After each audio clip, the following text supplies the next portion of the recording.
welcome to the Toffee Blues YouTube channel.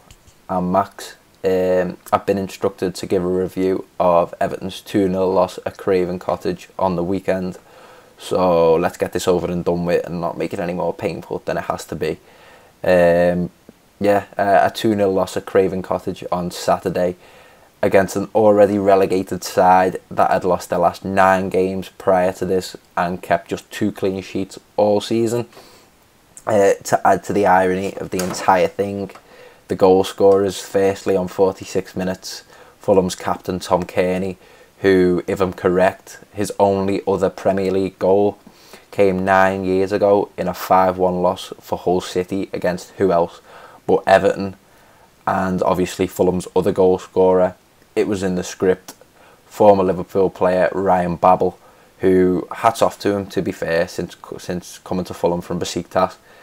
I think he's been involved in more goals than any other Fulham player so far this season, with 3 goals and 3 assists. So that gives you a real indication as to how poor Fulham have been so far this season, and just really how Everton should have got the job done. The run of 3 consecutive wins is now over. What was that? That was 2-0 win against Chelsea at Goodison Park, the 2-0 win against West Ham away, and the 1-0 win against Arsenal. And I think it was the West Ham game really deceived me into thinking that Everton had clicked under Marco Silva. Like, obviously going to the London Stadium, never an easy place to go. I think, you know, West Ham are usually solid at home, but we just completely played them off the park in terms of, I think, every performance indicator, in terms of possession, pass completion, forward passes, shots. I mean, shots was, you know, the big draw, the big thing to draw out of both the games against West Ham and Arsenal. I think against West Ham it was upwards of 15 shots, and against Arsenal it was upwards of 20 shots. We managed to clock off. You juxtapose that to Fulham, where Everton had 9 shots and Fulham had 12. Like, I think I should have prefaced this really by saying, if you go back to September when Fulham came to Goodison Park, I know Everton ran out eventual 3-0 winners, but Fulham give us a decent game. Like, they look really capable of hurting Everton on the counter-attack, and if you look in these instances, that's where they've got the goals. Against the run of play, counter-attacking phase of the play, 46 minutes from Tom Kearney, so that's after the restart from the second half, and I think it was the first half that really let Everton down from a playing perspective, in that we dominated possession, moved the ball about considerably well, just failed, you know, just really lacked with that final ball, and the decision to pull the trigger. The attacking quadrant, so what's that? Richarlison, Sigurdsson, Bernard and Calvert-Lewin should have done a hell of a lot better. Like, they really should have. They didn't really conjure much up, which would have, you know, it was a real downfall. And I think, you know, the responsibility for this does lie with the players. You can't point the finger at Marco Silva for this. He's obviously stuck with the same side that has won against Arsenal, sticking with Phil Jagielka instead of putting Michael Keane in there, which, to be honest, although I have seen a few people call him out on that decision, I don't think you can blame him, because if Michael Keane's carrying over the same illness, I doubt he'd be able to handle Mitrovic. Jagielka, I know Jagielka wasn't great either, but I don't think an unwell Michael Keane would have helped us there. Mitrovic was, you know, without a doubt, I'd say, Fulham's most influential player, and I seen even on NBC, almost like the commentators were trying to plug a move for him, saying, you know, Everton would look a completely different beast with Mitrovic leading the line, which I'll reserve my judgment on.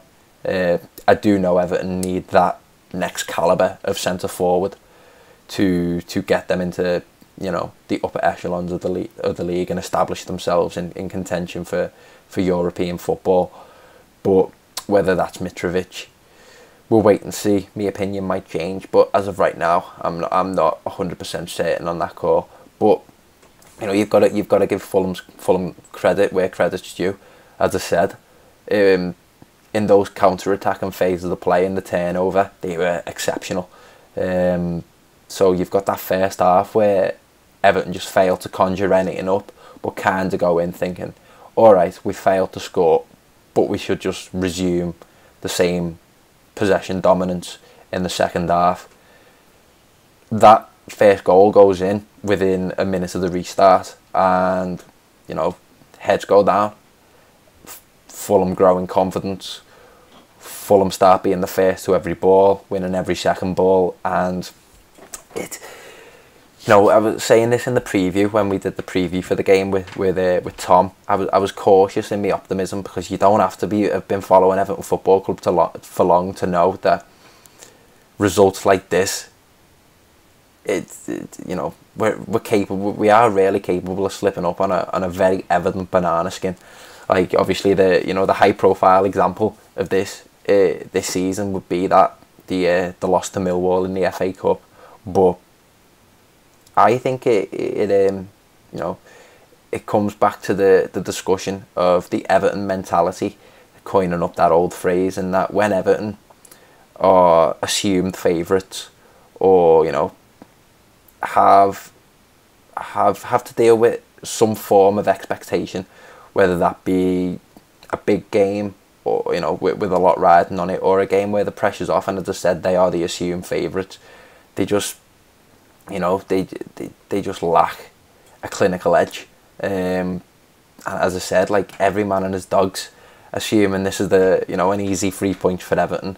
And I think that when you see people sticking Everton under accumulators, you may as well just pack your bags and go home, because that's not coming in. They're going to let you down somehow. I've been there and done that, and I know it from experience. But yeah, I think from the Everton perspective too, it's just the players really let us down. Just failed to conjure up anything of real tangible danger.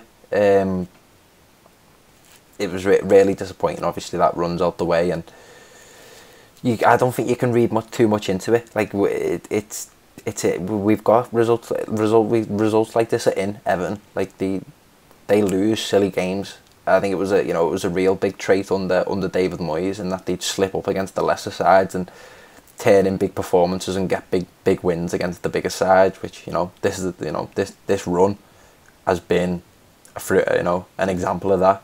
I know, obviously, completely different sides, completely different teams, completely different management, but it just comes full circle to the same things, and the perception that the fans have of the team.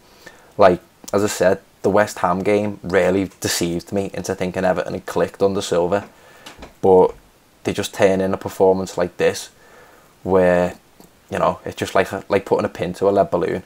Like, you thought you thought they were you thought they were the real business. Nah, watch this.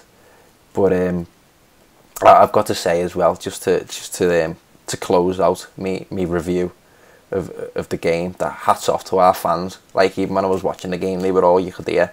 And after the game, obviously, when I'm checking my social media, so I was looking at like Snapchat and Instagram, it's like, you wouldn't have thought we've just been beat 2-0 by an already relegated side, because half my mates are buzzing off this new song that everyone's got for Luca Dean. So yeah, again, hats off to the travelling supporters, you mad bastards, and I love you all. I wish I could have been there, but it is what it is. As I said, you can't read too much into it.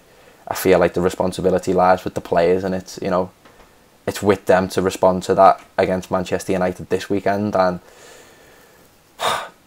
wouldn't it just be Everton to go and get a result? We all know what they're like.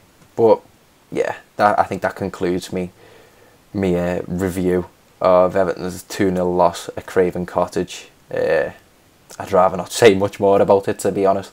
Hats off to Fulham. I've just got to say, yeah, fair play to Fulham, hats off, they were the better side, and you know, I hope Scott Parker keeps the job for the medium to long term future. So yeah, continue to check out the Toffee Blues across all social media platforms, and because as I say, and look out on the website too. Obviously, it's been renovated and it's inundated with a lot of talented young writers that are, you know, churning out top stuff. So as I said, hopefully you've enjoyed my review. I've been Max from the Toffee Blues. Up the Toffees.